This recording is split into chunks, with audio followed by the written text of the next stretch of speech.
जय श्री कृष्ण, जय श्री जय Krishna. Shri Krishna Babu. Hello hello hello.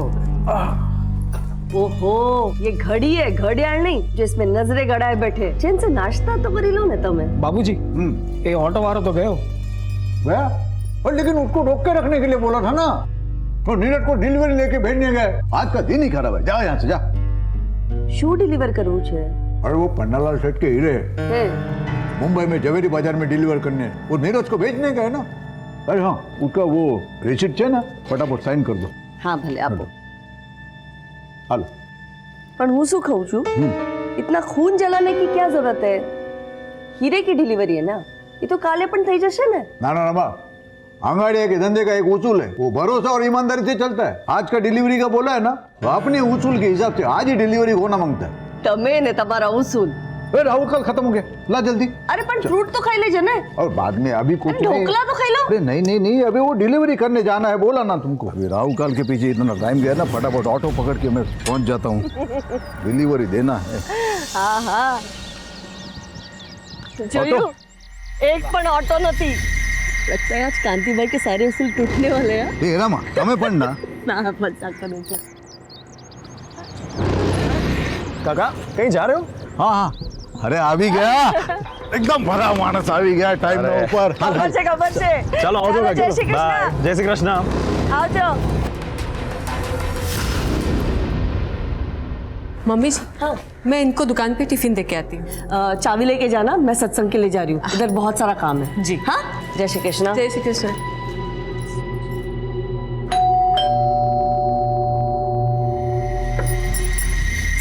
अरे हेतल, जय श्री कृष्ण मम्मी जी। कितनी देर लगा दी तूने? मम्मी जी मैं तो पहले ही आ गई थी, बस बाबूजी के जाने का इंतजार कर रहे थे। सब छोड़, डॉक्टर ने क्या बोला? माँ जी डॉक्टर ने कुछ और टेस्ट कराने के लिए बोले हैं, थोड़े और पैसे लगेंगे। કેટલા જોઈએ છે? करीब 5000। आले। थैंक यू मम्मी जी। पागल।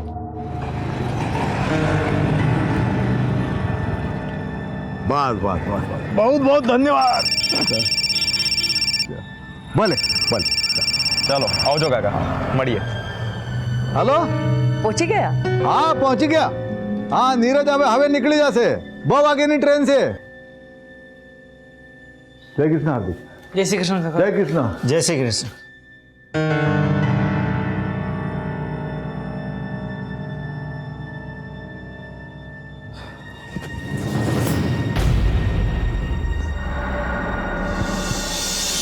पाँचवा कह रहा है विश बेटा। कल सुबह तक आ जाऊंगा माँ। ठीक है। नीरज भाई मेरे लिए ना डॉल लाना और उसके कपड़े भी लाना। अच्छा, और ये क्यों रो रहा है? उसको गन चाहिए। ठीक है, सब ले आऊंगा। चलो मुझे अभी बहुत लेट हो रहा है, मैं निकल। बेटा संभाळीने जजे। जय श्री कृष्ण काका। जय श्री कृष्ण। जय श्री कृष्ण बाबूजी। जय श्री कृष्ण। तू क्या कर रही है यहाँ? मेरे कॉलेज वाले ना पिकनिक पर जा रहे हैं, तो मुझे कुछ पैसे चाहिए थे। तेरे कॉलेज वालों को सिर्फ पिकनिक करने का मूड रहता है क्या? कभी पढ़ाते नहीं है? आप पकड़। हाले। हार्दिक भाई जय श्री कृष्ण। धवल काका जय श्री कृष्ण। बाबूजी जय श्री कृष्ण। हाय। हाय। जय श्री कृष्ण। अच्छा बाबूजी, हाँ आओ जो। नीरज कितना लेट हो गया तू? सॉरी बाबूजी। वो पिछले डिलीवरी का क्या हो गया? हो गया? क्या होना है, हो गई। ये लो बाबूजी, आप हमेशा कहते हो धंधा भरोसे का है, फिर ये नोट को आधा फाड़कर उन्हें क्यों देते हैं? आपको मुझ पर भरोसा नहीं है? भरोसा तो बहुत है, समझा, लेकिन अपना ये आंगड़िया का बिजनेस है ना, उसके कुछ नियम है। अभी तेरे लिए मैं नियम बदलूंगा ना, तो बाकी लोगों को बुरा लगेगा। ये ले, ये कट किए हुए पॉलिश किए हुए हीरे, इसको जवेरी बाजार में डिलीवरी कर देना और ताबड़तोड़ फोन करना मुझे। फोन नहीं किया तो? तेरे गाल खुड़बुड़ा रहेगा मेरा चाटा खाने को। आप अगर रसीद। आप मेरे बाबा समान हो, जितना चाहे मार सकते हो, पर सोचो अगर जाते थे मेरा एक्सीडेंट हो गया तो? चुप चुप बोल। देख, मेरे पास 3 लोग हैं, धवल भाई, हार्दिक और तू, जिनके ऊपर आंख बंद करके विश्वास करता हूं मैं। ये अपना आंगड़िया का धंधा जो है ना, ये बाएं हाथ में क्या है दाएं हाथ को मालूम नहीं पड़ता। ऐसे अभी तू जो डिलीवरी लेके जा रहा है ना, वो पार्टी को मालूम नहीं कौन उसका माल लेके आ रहा है, कैसे आ रहा है मुंबई, समझा? चल अब निकल जल्दी, वो बाहर ऑटो खड़ा है, वो रेलवे स्टेशन छोड़ देगा तुझे। चल आता हूँ बाबूजी। जय श्री कृष्ण। संभल के जाना।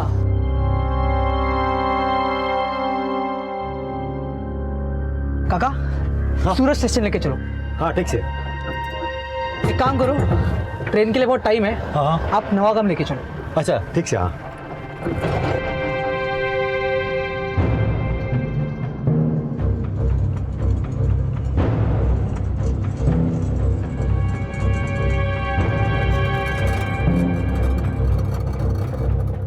अब रुको जरा, मैं आता हूँ। हाँ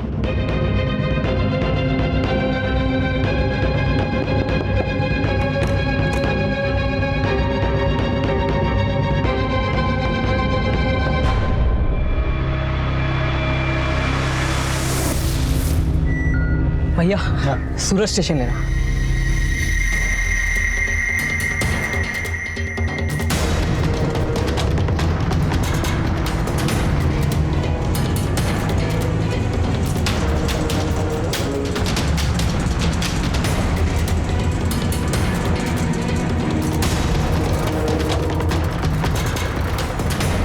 रोक रोक।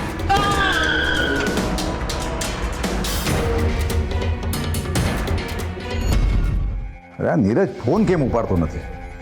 एक गोली कंधे पे लगी है और दूसरी गोली छाती पे। राइट सर, इसका मतलब हमला करने वाला इसे जान से ही मारना चाहता था। किसका फोन बज रहा है? चुप करो। नहीं बुरा इधर। हाँ स्पीकर पे डाल। हाँ नीरज, अरे क्या छे तू, फोन क्यों नहीं उठा रहा है? हेलो कौन बोल रहे हैं? तमें कौन? मैं सीनियर इंस्पेक्टर संजय भरोत बोल रहा हूँ। देखिए मैं नीरज का सेठ बोल रहा हूँ। वो मेरे पास आंगड़िया में काम करता है, वो डिलीवरी के लिए लेके निकला है मुंबई के लिए। अभी किधर है वो? आई एम सॉरी, उसका खून हो चुका है। खून? नीरज किसके साथ निकला था? वो अकेले निकला था साहब, रिक्शा लेके। ठीक है, आप एक काम कीजिए, आप भगवती नगर पुलिस स्टेशन आ जाइए फौरन। શું થયું? नीरज का किसी ने खून कर दिया।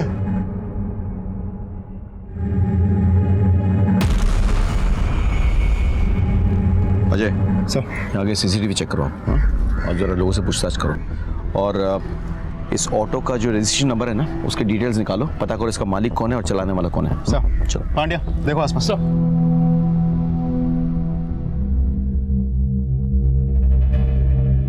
खोलो।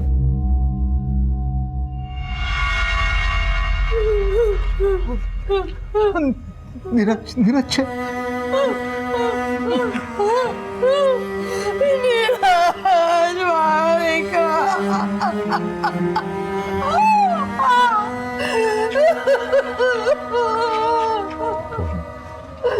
ऐसी बात करनी चाहिए।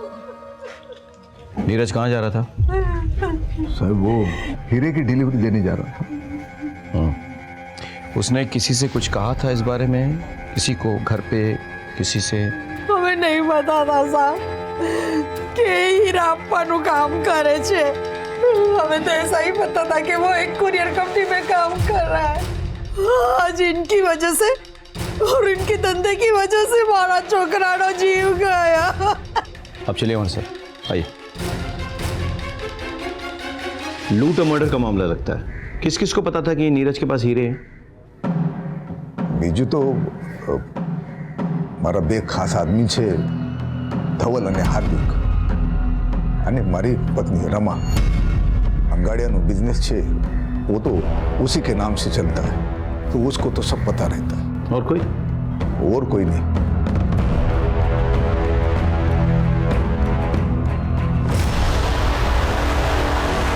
नहीं सर, हमने किसी को नहीं बताया। हमें શું કામ કોઈને बताविए? नहीं सर, कोई नहीं, પણ नहीं। हाँ साहब, इन लोगों ने कुछ नहीं किया है। अब इतना भरोसा कैसे कर सकते हैं? अब ये हमारा धंधा जो है वो भरोसे और ईमानदारी पे ही चलता है। ये धवल भाई हार्दिक हमारे पास बहुत सालों से काम कर रहे हैं, तो इनके ऊपर तो आंख बंद करके विश्वास करते हैं।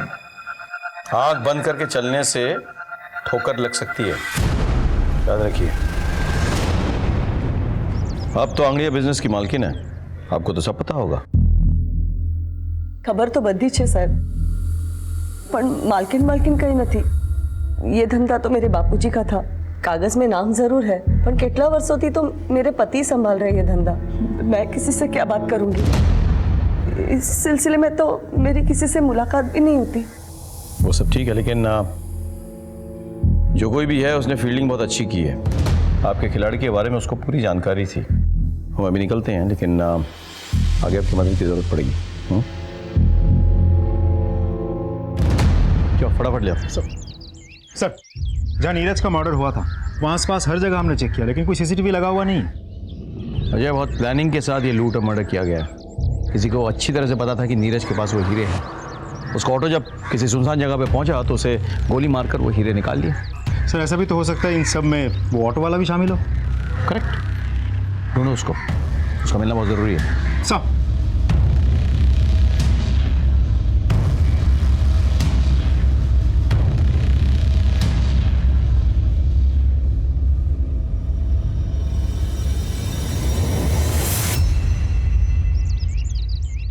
अरे ऐसे पैसे का क्या मोल जो किसी की जान नहीं बचा सकता। हमें बस इसके बाद आप अंगड़िया का धंधा नहीं करेंगे। रमा शू बात करो छो? रमा, आंगड़िया मेरे लिए सिर्फ काम नहीं है, ये विरासत है। तो याद है ना, तुम्हारे पिताजी ने मरते वक्त मेरे से कसम ली थी कि उनके धंधे को मैं ईमानदारी से बढ़ाऊंगा। वो बढ़ाया मैंने। अरे पर कोना बातें जाननी जोखिम कर सकता मैं। आपका एक भी बेटा इस काम को आगे नहीं बढ़ाने वाला। बेटे नहीं आने वाले तो अब हमारी शू गलती है? मैंने कोशिश की थी बड़े बेटे को धंधे में लाने की। क्या किया उसने? घपला किया, नाम खराब किया मेरा। आसिन का साथ निकला वो। पर હું મારા નાના દીકરાને આ ધંધામાં नहीं लाવીશ। ये धंधा मेरे नाम पे है ना, तो धीरे धीरे ये धंधा मैं धवल और हार्दिक को सौंप दूंगी। पर इस धंधे की मनुष्यत मैं इस घर में नहीं आने दूंगी। मेरे को मेरा पैसा चाहिए। मारा हीरो शू? अरे मेरे 25 लाख का क्या होगा? शर्म नहीं आती पन्ना लाल से पैसा मांगते हुए? तुम्हारे हीरो के चक्कर में मेरा आदमी मारा गया। मेरे को मेरा पैसा चाहिए किसी भी तरह से, नहीं तो उसके बाद में जो होगा मेरी कोई जवाबदारी नहीं होगी।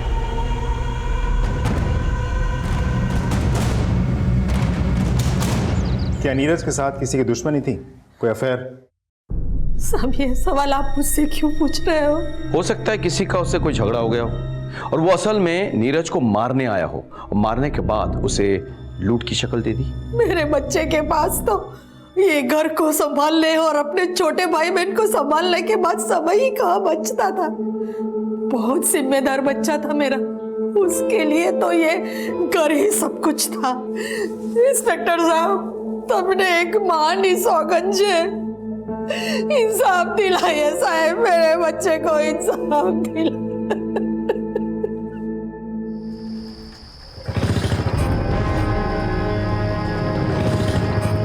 कौन है तुम लोग?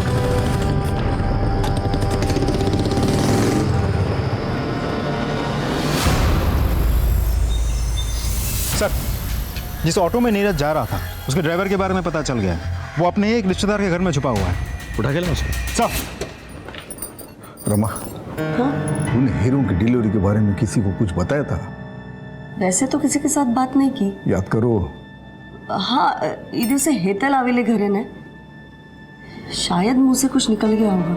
आज तो इतना परेशान थे, एक अर्जेंट डिलीवरी थी उनकी। श्रीनाथ जी, तो तुम शामिल थे इन सब में? हाँ? साहब, मैं काई नहीं थे साहब, वो तुमने साचो साचो कहूँ साहब। उस दिन एक लड़का मेरे ऑटो में बैठा। काका, सूरज स्टेशन लेके चलो। लेकिन ट्रेन थोड़ा लेट था ना, तो बोला मेरे को दूसरे के घर पे जाना है, उधर मेरे को छोड़ो। एक काम करो, ट्रेन के लिए बहुत टाइम है, आप नवागाम लेके चलो। तो मैं तो उधर छोड़ा उसको। 15-20 मिनट में उसकी राह देखा, फिर वो आया, बोलता अभी मेरे सूरत स्टेशन ले चल। भैया, सूरज स्टेशन लेना। फिर हम लोग रास्ते में आ रहे थे ना, तो किसी ने उसको मार दिया। किसके घर छोड़ा था तुमने उसे?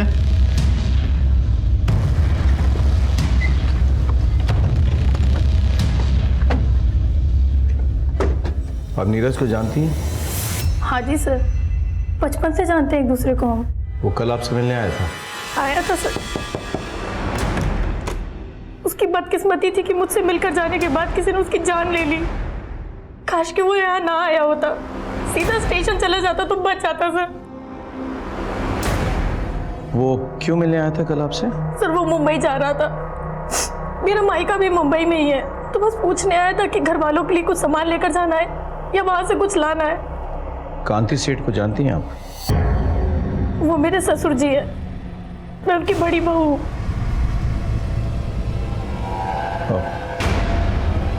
ठीक है, हम चलते हैं, कांति सेठ से मिलके आते चलो। हेतलनी बात एकदम साची है साहब। नीरज अपने परिवार के साथ हेतल के पड़ोस में रहता था। उन दोनों में एकदम भाई बहन का रिश्ता था। तो आप कह रहे हैं कि हेतल का इन सब से कोई लेना देना नहीं है?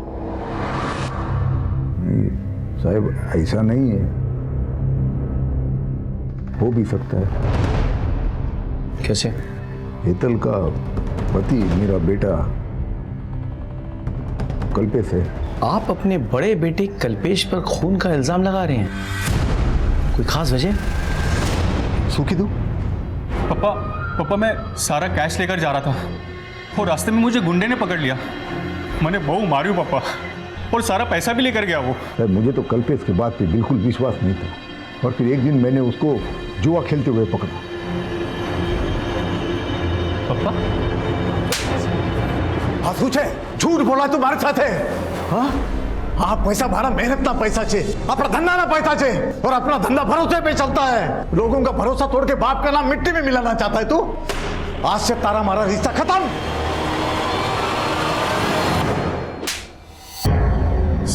सर मैंने नहीं खबर सर, मैं मानता हूँ मेरे से एक बार गलती हुई है और उसकी सजा आज तक भुगत रहा हूँ सर, लेकिन वो साचो को इस बार मैंने कुछ नहीं किया सर। सच बोल। सर मैं सच बोल। यकीन मानिए देख, अगर सब सच बोले, उन्होंने कुछ नहीं किया साहब।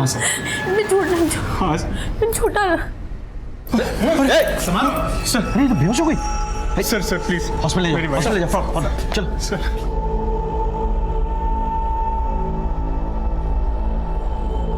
इनका कोई रिश्तेदार है यहाँ पे?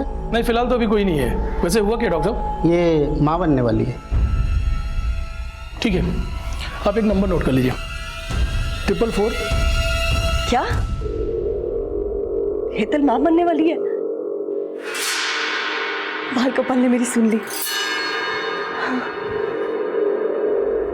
वकील साहब, कल्पेश की जल्द से जल्द जमानत करवा दो। पैसे की चिंता मत करो, जितने लगेंगे मैं सब दूंगी। माँ, वो कल्पेश भाई बाहर खड़े हैं। थैंक यू सो मच माँ, thank you so much. Thank you मने नहीं, अपने बीवी को बोल, माँ बनने वाली है वो। अगर अपनी जिम्मेदारी का जरा भी ख्याल है ना तुझे, तो जाके पहले उसका ख्याल रखना। ठीक है माँ।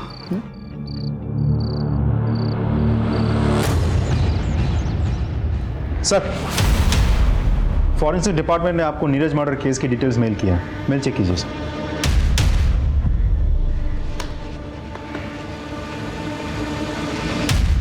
इस रिपोर्ट के मुताबिक नीरज को 2 अलग अलग गन से शूट किया गया था। पहली गोली जो उसके शोल्डर पे लगी थी, एक रिवॉल्वर से शूट किया गया था, और दूसरी गोली जिससे उसकी जान गई थी वो एक .22 कैलिबर पिस्टल से निकली थी, उसे पॉइंट ब्लैंक रेंज पे शूट किया गया था। यानी क्लियर है सर, लेकिन एक मामूली से अंगाड़ी या कोरियर वाले लड़के को मारने के लिए 2 गन्स का इस्तेमाल किया गया है। बात कुछ हजम नहीं हुई सर। रमा, तूने कल्पेश की जमानत करवाई? हाँ। क्यों? तुमको पता है ना वो कैसा है? वो जो भी है, जैसा भी है, हमारा छोकरो छे। और आपने पुलिस के आगे उसका नाम लिया ही कैसे? बहुत सही किया है, लेकिन तुमने उसकी जमानत करके बहुत गलत किया है। गलती मैंने नहीं, तुमने की है। छोटी सी गलती के लिए मारा डिकरा ने घर से बाहर निकाल दिया। वो जुआ खेलने के लिए मेरे बिजनेस का पैसा चुराया उसने, छोटी सी गलती है। बिजनेस तमारो नहीं, मारो छे। और अगर बच्चे गलती करते हैं ना, तो माँ बाप उसे सुधारते हैं। रमा, कल्पेश बच्चा नहीं है। तो मैं क्या करती? उसको लॉकअप में रखती, उसके बीवी को अकेला छोड़ती।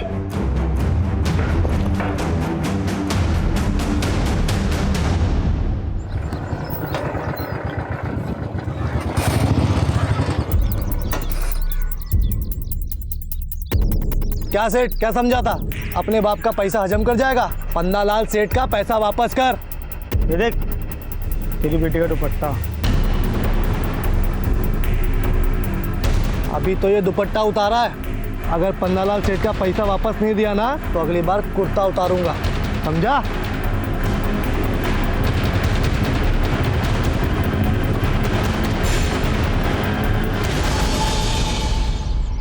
आंसू छे अंदर चल।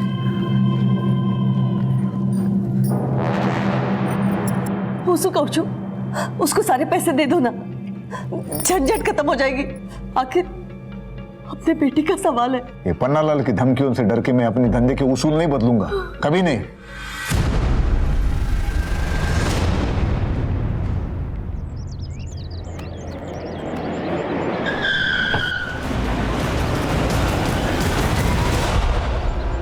दया, तुम जरा पता करो कि हाल फिलहाल एक रिवॉल्वर और एक .22 कैलिबर पिस्टल किसने खरीदी।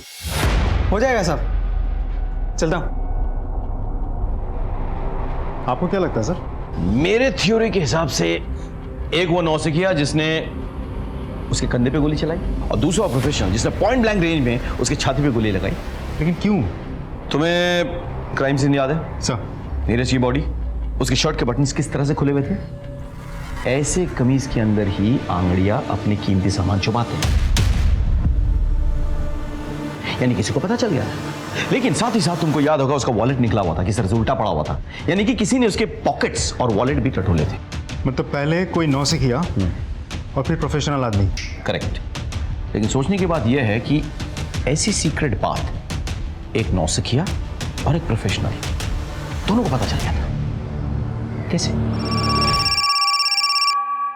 सुगांधी सेठ, तेरे को क्या लगा मैं सिर्फ भौंकने वाला कुत्ता हूं? अरे पन्नालाल सेठ नाम है मेरा, मैं भौंकता भी हूं और काटता भी हूं। अगर तूने मेरे पैसे नहीं दिए ना तो ये सिर्फ ट्रेलर था, मैं तुझे पूरा पिक्चर बना के दूंगा, समझा क्या? हेलो हेलो, पन्नालाल सेठ की इतनी हिम्मत, मैं अभी पुलिस को फोन करता हूँ। सामने हमारी बात बस करो, उसे पैसे चाहिए ना, आप ही दो इन्हें पैसा। लेकिन रमा, मेरे नाम पे जो जमीन है ना उसे बेच दो, उसको मुंह पे फेंक के आओ पैसे। मेरे लिए मेरी बेटी से बढ़कर और कुछ नहीं है।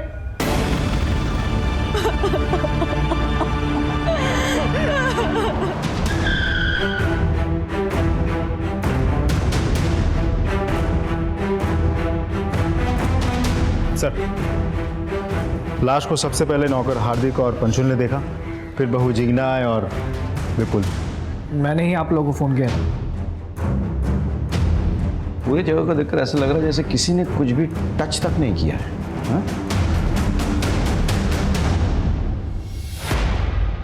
मौत तो गला दबाने से हुई है।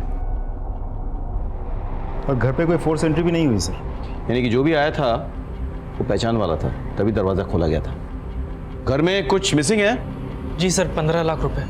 15 लाख कैश? घर में क्या कर रहा था? जी वो बाबूजी ने किसी को डिलीवरी देने के लिए रखवाए थे। एक काम करो अजय, सर आस पड़ोस से पता करो किसी ने किसी को यहाँ आते हुए देखा था या नहीं। सर, आपने कुछ सुना? जी नहीं, दोपहर में तो यहाँ पे सन्नाटा छाया रहता है, कई लोग सत्संग में चले जाते हैं और बाकी बच्चे लोग सोए रहते हैं। आपने लड़ाई झगड़ा या कोई चीखने की आवाज़ सुनी? नहीं साहब, हमने कोई आवाज़ नहीं सुनी। ठीक सर, हम दोपहर को यहाँ आए थे रमा बहन के साथ सत्संग में जाने के लिए, लेकिन दरवाज़ा लॉक था तो हमें लगा कि वो सत्संग में होगी, इसलिए हमें जता रहा। पारुल कहाँ है? बाबूजी और पारुल अहमदाबाद गए हैं। एक बात बताइए, ये हार्दिक और पंचुल पे आपको कोई संदेह है? मतलब ये दोनों भी तो मर्डर कर सकते हैं ना? नहीं साहब, आ बंदे तो भरोसा ना मानसो छे। भरोसे वाला हाथ ही सबसे पहले पीठ में छुरा भोगता है। अजय, इन दोनों को थाने ले आओ और पोस्टमार्टम के बाद बॉडी सौंप दो फैमिली को। साहब, गांधी सेठ कल देर रात तक ऑफिस में ही थे। ये राहु काल शुरू होता ना इटला माटे, पर फिर आज मुंबई में 15 लाख रुपए भिजवाने थे, तो पैसा लेकर सेठ घर पे चले गए क्योंकि दुकान में नहीं रख सकते ना, और हम भी साथ में थे साहब। रमा, 15 लाख चाहिए, कबाड़ में रख देना और तुम लोग कल दोपहर के बाद आ जाना। कल सुबह मैं अहमदाबाद जा रहा हूँ डिलीवरी के लिए, तो शाम तक लौटूंगा। कल 11 से 3 बजे तक राहु काल है, तो उसके बाद आ जाना और ये कैश लेके जाना। जी बाबूजी। ठीक है बाबूजी। जय श्री कृष्ण। जय श्री कृष्ण। और फिर हम जब 3:15 बजे घर पहुंचे तो तुम दोनों के मुताबिक कांति सेठ अपनी बेटी पारुल को लेकर अहमदाबाद गए डिलीवरी के लिए। हाँ, अबे ये आंगड़िया कब से अपनी बेटी को लेकर जाने लगा डिलीवरी के लिए, बताना। तकलीफ हो रही है क्या? नहीं सर, कहीं नहीं। एक मिनट खड़े हो, खड़े हो जा,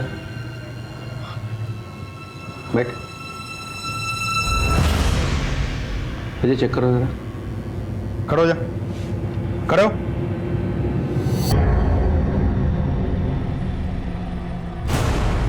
क्या है ये? सर, ये कहाँ से आया? सर गांधी सेठ ने दिया था। बाबूजी बंदूक? खबर से मने, अपने धंधे में आज तक हमने गन वन कभी रखा नहीं था, लेकिन तुमने देखा ना नीरज के साथ क्या हो गया। सेठ ने दिया था? सच में सर? हाँ, इलीगल आर्म्स लेके घूमते हो? हो सकता है 15 लाख की लालच में रमा बहन की हत्या तुम दोनों ने की हो। नहीं सर, अजय, बंदूक जब्त करो, ठीक से पूछताछ करो। सर डोंट वरी, मैं करवा दूंगा। ओके सर, दोनों को रात भर बहुत तोड़ा, लेकिन दोनों के दोनों एक ही रट लगाए बैठे हैं। हमने रमा बहन को नहीं मारा। सर कांति सेठ अपने घर पहुंच गया। अजय, काम करो, हार्दिक के पिस्तौल को फॉरेंसिक के पास भेजो, चेक करवाओ कि कहीं ये वही पिस्तौल तो नहीं जिससे नीरज को गोली मारी गई थी। Can you do that? Sir. Okay sir, sure.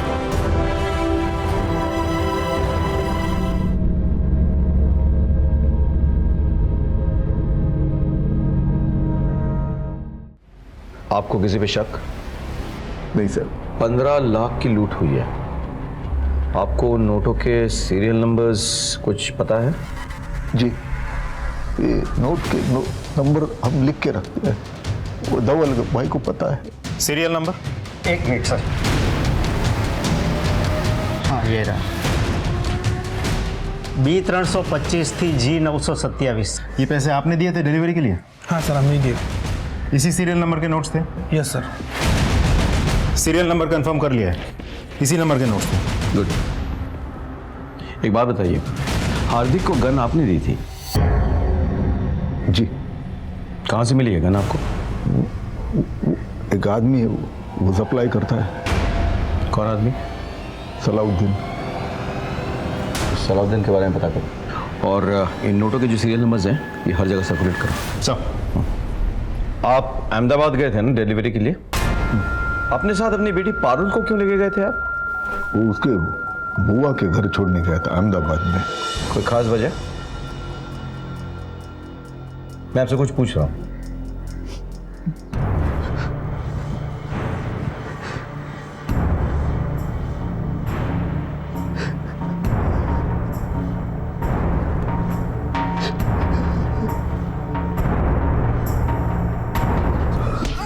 इधर वो कांति सेठ मेरा पैसा नहीं दे रहा था साहब, तो वो तो डरावा माटे थोड़ा। और उसके बाद तूने रमा बहन को मार डाला? नहीं साहब, नहीं, मैंने रमा बहन को नहीं मारा साहब। नहीं मारा तूने? नहीं मारा। नहीं मारा? इसकी इतनी धुलाई करो, इतनी धुलाई करो कि इसके मन का मैल धुल जाए। बस। नहीं साहब, नहीं, छोड़ दो साहब, छोड़। सर हमने सलाउद्दीन के अड्डे पर छापा मारा, लेकिन वो फरार है। अड्डे पर कोई नहीं मिला सर।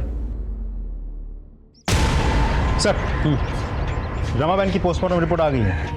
सर, उसे गला दबा के मारा गया था, और गला दबाने के बाद उंगलियों के निशान भी मिटा दिया गया था। सर, एक बात तो साफ है, जिस तरीके से गला दबाया गया है वो देख के तो लगता है मारने वाला कोई प्रोफेशनल नहीं था। रमा बहन नॉर्मली रोज दोपहर 12:30 बजे सत्संग के लिए जाती थी, और लगभग उसी वक्त उनकी छोटी बहू जिग्ना टिफिन लेकर अपने पति की दुकान जाती थी। जी सर, मैं उस दिन भी करीब 12:30 बजे निकली थी, लेकिन मम्मी जी किसी का इंतजार कर रही थी, शायद पंशुल और हार्दिक का। तो आप पहले से जानती थी कि कोई पैसा लेने आने वाला है? नहीं सर, मने नहीं खबर। मुझे तो अभी पता चला जब ये सारी बातें सुनी। मम्मी जी ने भी मुझे कुछ नहीं बताया था। मैं माँ के बगैर क्या करूंगा? हर कदम पर माँ ने मेरा साथ दिया था। माँ ने मेरे लिए नया टिफिन खरीद के उसमें मेरी पसंद के छोले बना कर दिए थे। किसने सोचा था कि वो आखिरी बार सर कुछ समझ में नहीं आ रहा है कि दोनों केसेस एक दूसरे से जुड़े हुए भी हो सकते हैं, अलग अलग भी। अलग अलग हो सकते हैं लेकिन मोटिव एक ही है, पैसा। पहले वाले केस में भी एक किलर नॉन प्रोफेशनल था और दूसरे में भी। तुमने घर वालों को ट्रैक किया है ना? ट्रैक किया सर, लेकिन कुछ सस्पिशियस नहीं मिला, सब कुछ नॉर्मल है।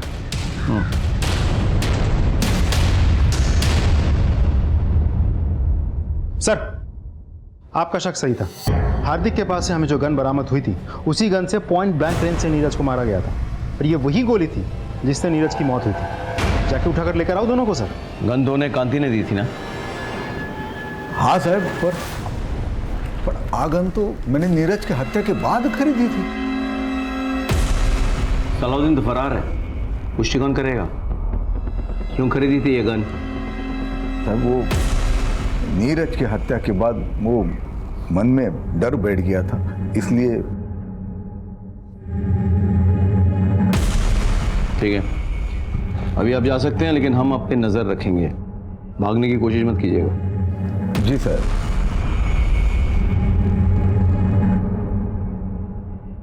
सर इस कांति पे शक है? अजय, हमारे प्रोफेशन में शक करना कोई गुनाह नहीं है, बल्कि शक ना करना गुनाह है। कई बार जिस पे हमें शक ना हो वो असली अपराधी साबित हो चुका है। सर पन्नालाल का वकील हाईकोर्ट से बेल पेपर लेकर के आया। जाने दो उसे, लेकिन उसमें नजर रखना और कॉल रिकॉर्ड चेक करना। सर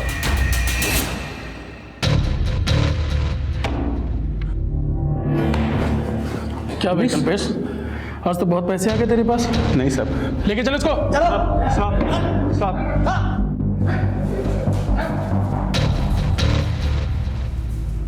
खबर न थी? नहीं सर। हाँ बोलो। सर हमने एक जुए के अड्डे पर छापा मारा है। यहाँ पर हमें उसी सीरीज के नोट्स मिले हैं जो कांति सेठ के घर से गायब हुए थे। सारे जुआरी पकड़े गए? Yes sir. सबको उठा के ले आओ और अड्डे के मालिक को भी ले आओ। ठीक है सर।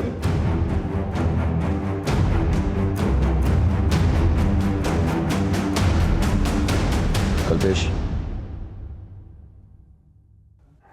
सर मैंने नहीं मारा अपनी माँ को। नहीं मारा? नहीं सर। ये पैसे कहाँ से मिले? पैसे ये सीरियल नंबर चेक किए जा चुके हैं। बोल। सर ये तो वो पैसे जो माँ ने हितल को दिए थे सर, और हितल ने मुझे दिए। अच्छा? हाँ सर, सच कह रहा हूँ। हितल को बुलाओ, लेके आओ उसको। जी ये सच बोल रहे हैं। मैं गई थी उस दिन माँ जी के घर। अरे वाह चिकना, बड़ी अच्छी खुशबू आ रही है। कड़ी बना रही हूँ। अच्छा मम्मी जी कहाँ है? हाँ, जय श्री कृष्ण मम्मी जी। હેતલ બેટા કેમ છે? सारू छू मम्मा जी। ને તબિયત તારી? नहीं मम्मी, एक्चुअली डॉक्टर ने कुछ टेस्ट करवाने के लिए बोले हैं, तो थोड़े पैसे चाहिए थे।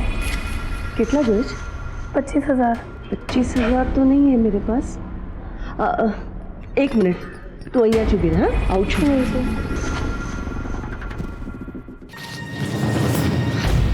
25,000। थैंक यू मम्मी जी। तेरे बापूजी ने 15 लाख रखवाए थे मेरे पास डिलीवरी के लिए, उसमें से निकाल के दे रही हूँ।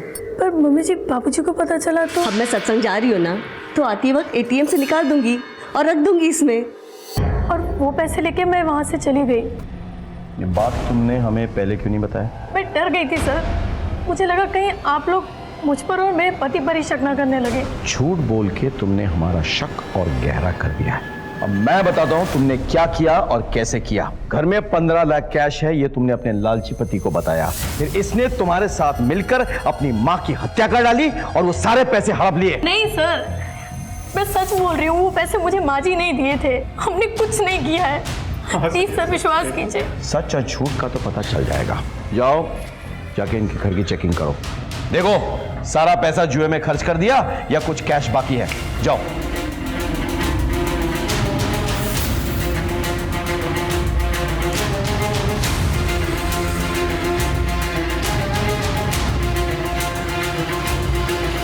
सर यहाँ तो पैसे नहीं मिले सर। ठीक है तो वापस आ जाओ।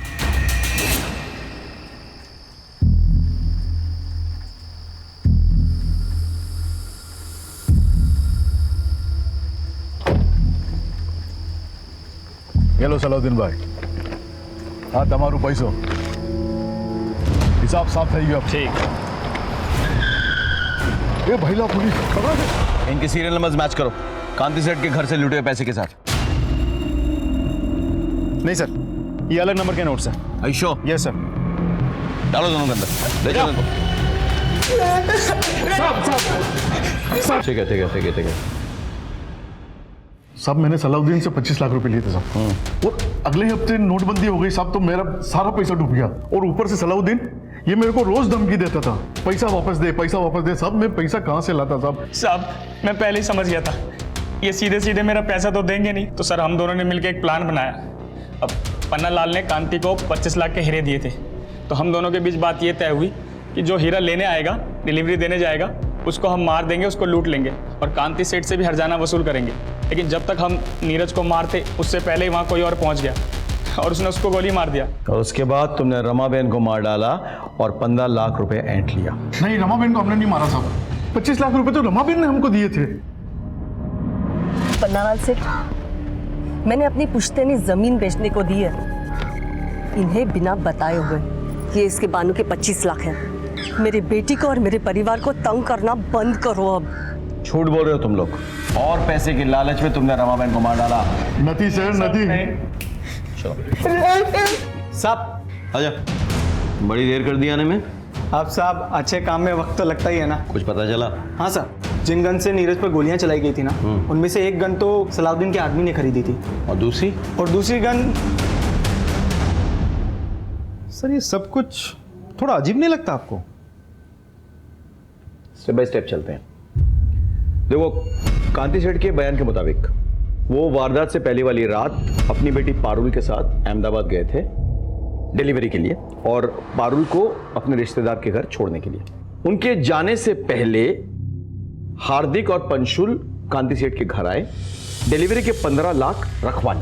अगले दिन 3 बजे के बाद हार्दिक और पंशुल आने वाले थे वही 15 लाख उठाने के लिए, लेकिन उनके आने से पहले रमाबेन की मौत हो चुकी। और इस बीच हेतल घर में आती है और रमाबेन से पैसे मांगती है। हाँ सर, और उस वक्त जिग्ना अपने किचन में कड़ी और चावल बना रही थी अपने पति के टिफिन के लिए। रमाबेन 15 लाख के बैग से 25,000 रुपए निकालती है और हेतल को देती है। और 3:15 बजे हार्दिक और पंशुल घर पर आए और रमा को मरा हुआ पाया। सर इस केस में कुछ तो खटक रहा है, पता नहीं क्यों ऐसा लग रहा है कि इस पहेली में कोई तो कड़ी मिसिंग है। कड़ी नहीं, कड़ी मिसिंग है। दोनों बयान पढ़ो। माँ ने मेरे लिए नया टिफिन खरीद के उसमें मेरी पसंद के छोले बना कर दिए थे। मैं गई थी उस दिन माँ जी के घर में। अरे वाह चिकना, बड़ी अच्छी खुशबू आ रही है। कड़ी बना रही।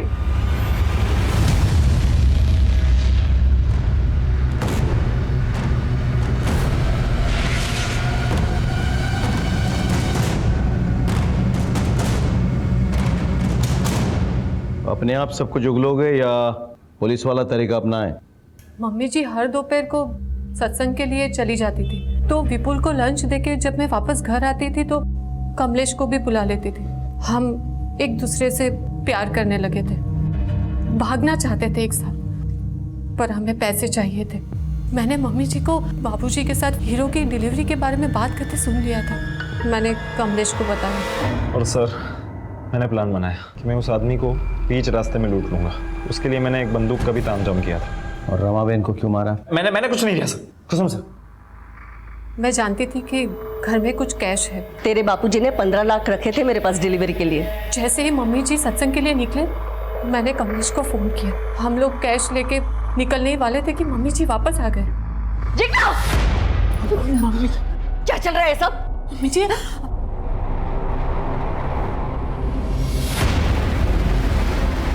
तुम दोनों ने पैसे चोरी किए? इसका मतलब उस दिन तूने मेरी सारी बातें सुन ली थी ना?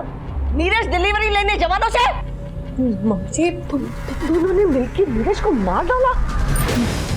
तुम दोनों ने हीरे चोरी ली? अभी पुलिस को फोन कर दियो।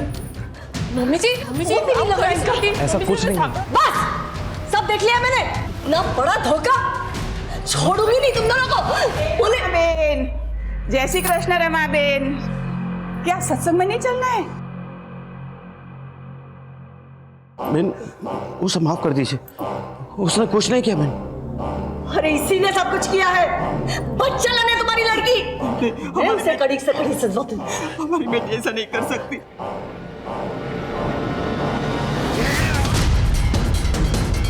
जिग्ना तुम अभी घर पे मत आना, तुम बाहर से टिफिन लेके विपुल के पास चली जाओ ताकि तुम पर किसी को शक न हो। बेटी के करतूतों पर पर्दा डालने के लिए आप लोगों ने एक मासूम औरत को मार डाला।